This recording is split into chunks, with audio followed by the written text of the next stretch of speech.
now the chairman of the House Foreign Affairs Committee, Congressman Ed Royce, because Congressman Royce was one of the lawmakers who advocated for Sergeant Tahmooressi release.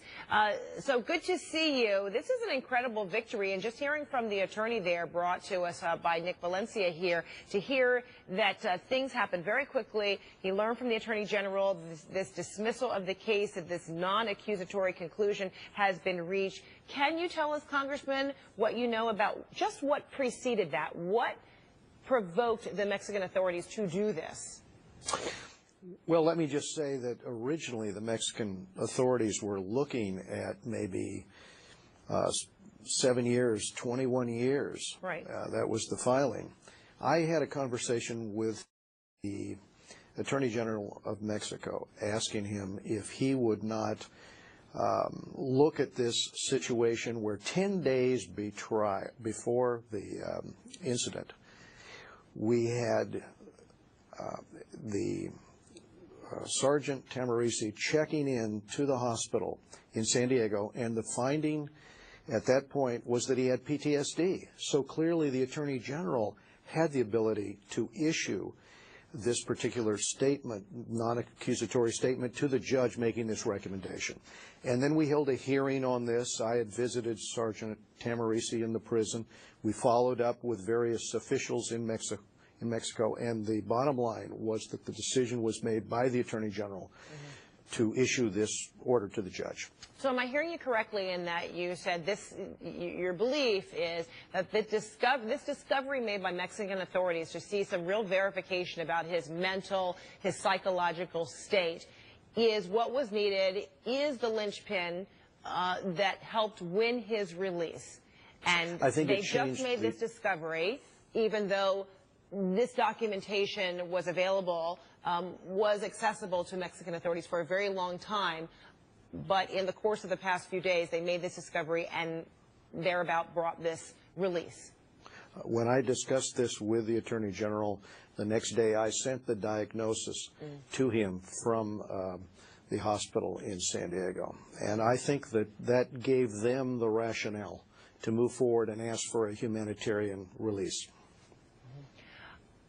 Now, you heard from the attorney who says now, you know, in his view, case not completely closed until there's a retrieval of his personal property, his truck and his guns. Is it worthy of pursuing that? Should it just be dropped? What do you believe the next step should be besides Tahmooressi healing, you know, him reuniting his family, them enjoying that private time?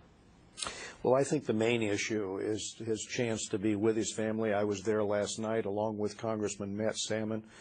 And I could see the elation, not just on the part of his mother and his former commanding officer, Sergeant Buchanan, but also in this case, he was so excited, you know, to be back on U.S. soil and express that. But at the same time, I think they'll make the move to get the property back, to get it returned, because after all, this was never intended. And since then, we've made changes working with the Department of Transportation at the border so that now there is a turnaround. There is signage that explains that if you get off on that road, you're not going to be able to turn back.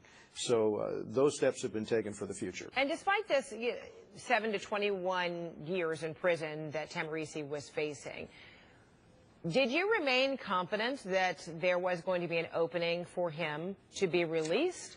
Or did you feel like it was, you know, a pipe dream? What was it about his case that elicited this interest by you to want to back him, support him, and see that he would win his freedom? Well, as Sergeant Buchanan said, this was the bravest Marine he had served with. He testified at our committee. And at the same time, in meeting with this young Marine, Leah Campos and I went down to meet with him along with Matt Salmon. And you could just see what a good man he is.